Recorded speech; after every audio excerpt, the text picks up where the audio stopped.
कि जब लोग पहली पहली बार बाइंडिंग को काटते हैं तो स्लॉटों को भी साथ में काट देते हैं। यह सावधानी आपको बहुत अच्छे से रखनी है।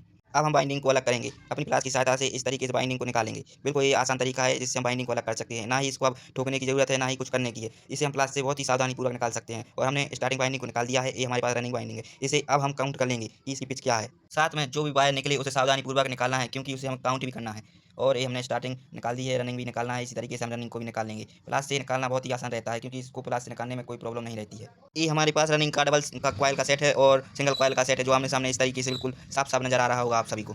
जो आप सभी देख रहे होंगे कि जो रनिंग कॉइल है उनके बीच में 3 स्लॉटें छूटी हुई हैं। इन तीनों स्लॉटों में स्टार्टिंग बाइंडिंग की गई। अब हमें रनिंग बाइंडिंग की पिच को काउंट करके लिख लेना है। इसी तरीके से आपको भी रनिंग बाइंडिंग और स्टार्टिंग बाइंडिंग का डाटा निकालना है और इसे लिखना है। 450 एमएम की मोटर है जो हमने आपको काट के दिखाई है और हम इसे काउंट तो कर लिया है, इसे हम थोड़ा निकाल के भी आपको दिखा देते हैं। और ये आपको ध्यान देना है कि किस तरीके से निकाल रहे हैं और प्लास से निकालना कितना आसान है। इस तरीके से हम प्लास की सहायता से निकाल लेंगे और ये कॉइलों को अच्छी तरीके से रखना है क्योंकि इन्हें हमें काउंट करना है और काउंट करके अपनी कॉपी में लिखना है। मोटर की बाइंडिंग को हमने बिल्कुल सावधानीपूर्वक निकाल लिया है। इसी तरीके से आपको भी बाइंडिंग काट के सावधानीपूर्वक बाहर निकालना है। तो ये हमारे पास छोटी मोटर है। छोटी मोटर को हमने पहले से काट लिया है और इसकी बाइंडिंग को हमें निकालना है। निकालते समय आपको फिर से दोबारा बता देता हूँ कि हर वायर को, हर कॉइल को अच्छी तरीके से रखना है क्योंकि इसे हमें काउंट करना पड़ता है। काउंट करने के लिए हमने जो बड़ी मोटर है उसकी रनिंग कॉइल को इस तरीके से पीटा है। मतलब हथौड़े से पीटने से जो वाइंडिंग रहती है उसका हर एक तार अलग-अलग हो जाता है या आप कुछ और सुविधाजनक काम कर सकते हैं जिससे जो कॉइल के वायर हैं वो अलग-अलग हो जाएँ और काउंट करने में बहुत ही आसानी हो। ये हमारे पास रनिंग की बाइंडिंग है और इसे हमें काउंट करना है। काउंट करके इसे हमें अलग-अलग अपनी जो रनिंग है और स्टार्टिंग है दोनों को अलग-अलग काउंट करके लिखना है।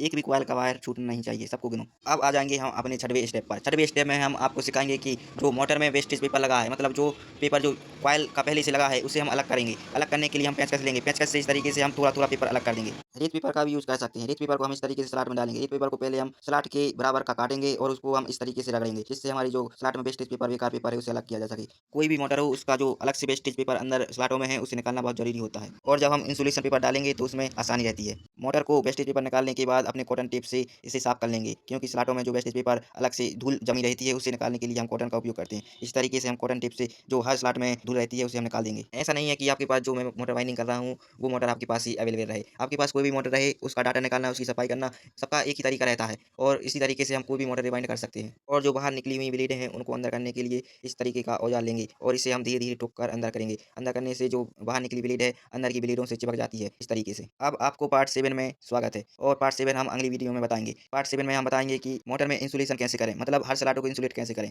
हर स्लॉट में पेपर किस तरीके से डालें और साथ में हम पेपर को काटने के 2 तरीके बताएँगे। दोनों हम अगली वीडियो में बताएँगे। यह वीडियो आपको अच्छी लगे तो सब्सक्राइब ज़रूर करें, लाइक करें और शेयर करना बिल्कुल भी ना भूलें।